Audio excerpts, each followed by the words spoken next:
Au nom d'Allah, le tout miséricordieux, le très miséricordieux.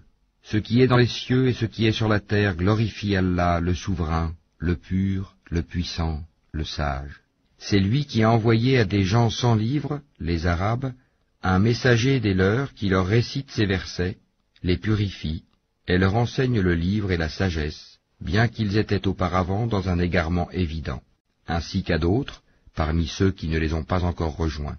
C'est lui le puissant, le sage.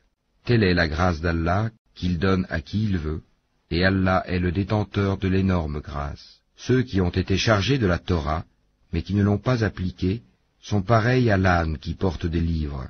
Quel mauvais exemple que celui de ceux qui traitent de mensonges les versets d'Allah, et Allah ne guide pas les gens injustes.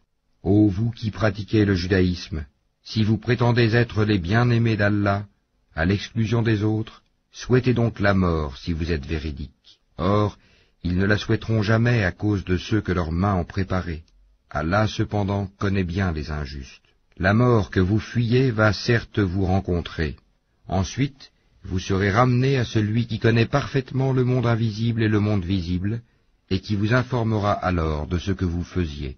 Ô vous qui avez cru, quand on appelle à la salate du jour du vendredi, accourez à l'invocation d'Allah, et laissez tout négoce. Cela est bien meilleur pour vous, si vous saviez.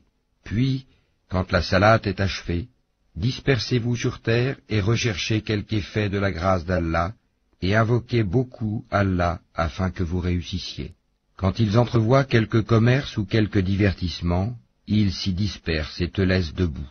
Dis, ce qui est auprès d'Allah est bien meilleur que le divertissement et le commerce, et Allah est le meilleur des pourvoyeurs.